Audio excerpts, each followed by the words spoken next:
I want to start with Donald Trump. It is really sad that in his farewell address last night, he had to actually list his accomplishments because nobody in the media has. So we wanted to play it because we think Americans should remember that he did a lot of good for this country.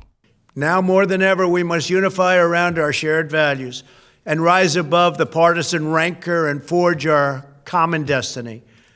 4 years ago, I came to Washington as the only true outsider ever to win the presidency. I had not spent my career as a politician, but as a builder looking at open skylines and imagining infinite possibilities. I ran for president because I knew there were towering new summits for America just waiting to be scaled. I knew the potential for our nation was boundless as long as we put America first.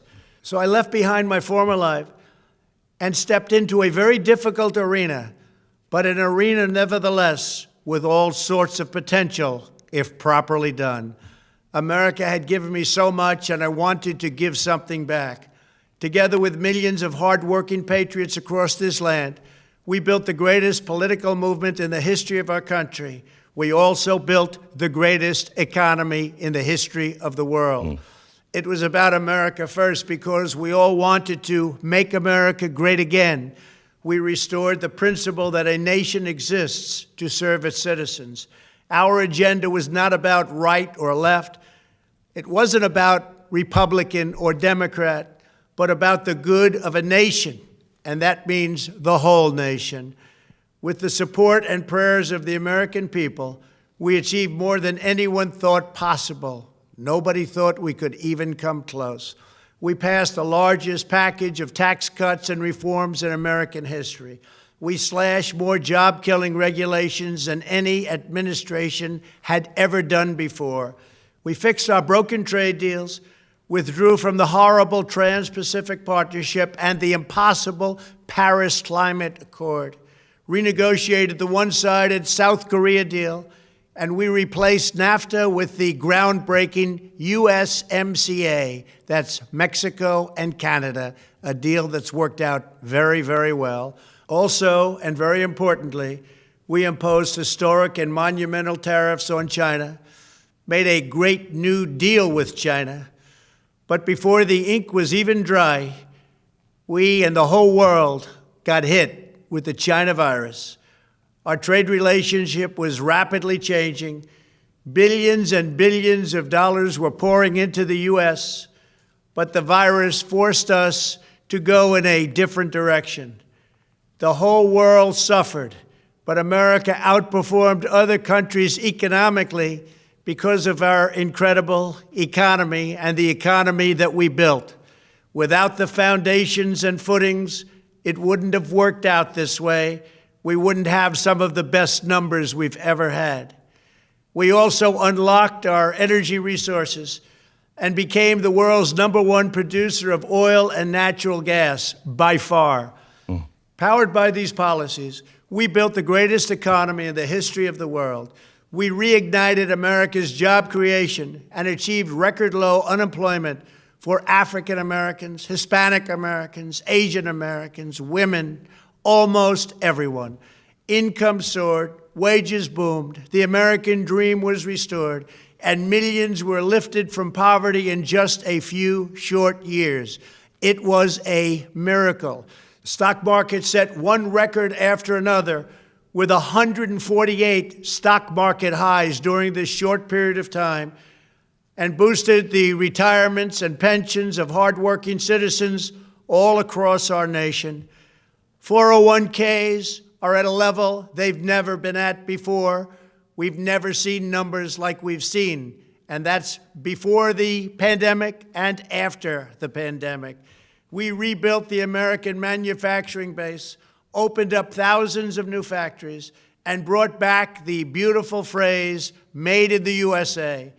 To make life better for working families, we doubled the child tax credit and signed the largest ever expansion of funding for child care and development. We joined with the private sector to secure commitments to train more than 16 million American workers for the jobs of tomorrow. When our nation was hit with the terrible pandemic, we produced not one, but 2 vaccines with record-breaking speed, and more will quickly follow. They said it couldn't be done, but we did it. They called it a medical miracle, and that's what they're calling it right now, a medical miracle. Another administration would have taken 3, 4, 5, maybe even up to 10 years to develop a vaccine. We did it in 9 months. Jeez. We grieve for every life lost, and we pledge in their memory to wipe out this horrible pandemic once and for all. When the virus took its brutal toll on the world's economy, we launched the fastest economic recovery our country has ever seen. We passed nearly $4 trillion in economic relief, saved or supported over 50 million jobs, and slashed the unemployment rate in half. These are numbers that our country has never seen before.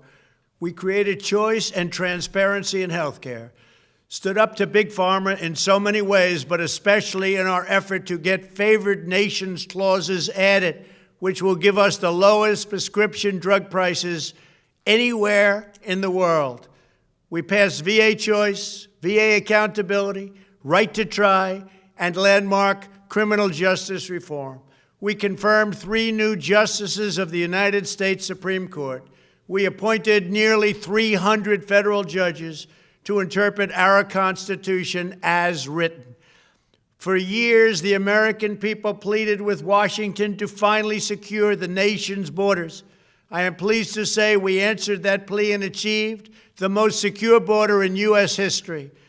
We have given our brave border agents and heroic ICE officers the tools they need to do their jobs better than they have ever done before, and to enforce our laws and keep America safe. We proudly leave the next administration with the strongest and most robust border security measures ever put into place. This includes historic agreements with Mexico, Guatemala, Honduras, and El Salvador, along with more than 450 miles of powerful new wall.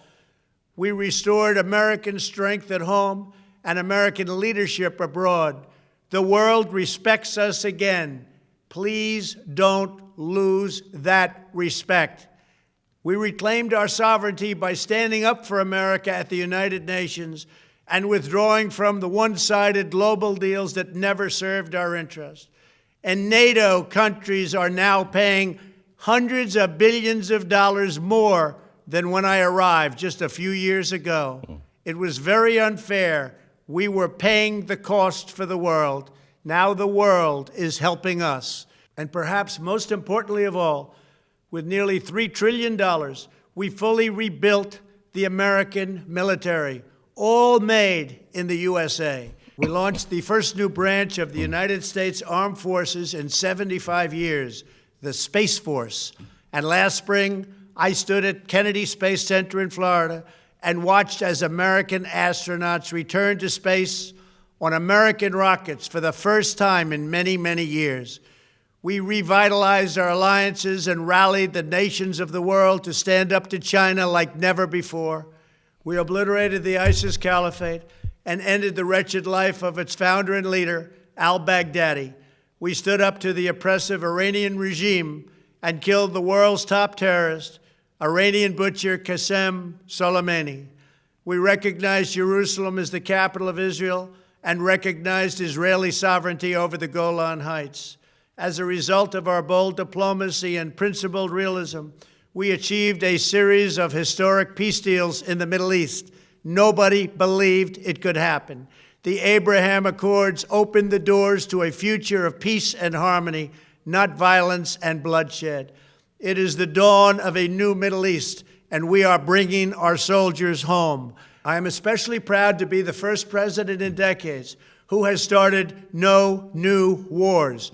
Above all, we have reasserted the sacred idea that in America, the government answers to the people. It's an amazing list of accomplishments that most people, I would dare say, have not heard. It is a list that most people would listen to if you're on the left and say, not true. Those things didn't happen. Those things aren't true. They know things like the border security is true. And I think it's interesting that he brought that up as we have Honduras and Hondurans, thousands of them, on the way to the border, ready to claim their amnesty, which Joe Biden says he will give 11 million people amnesty in his first week.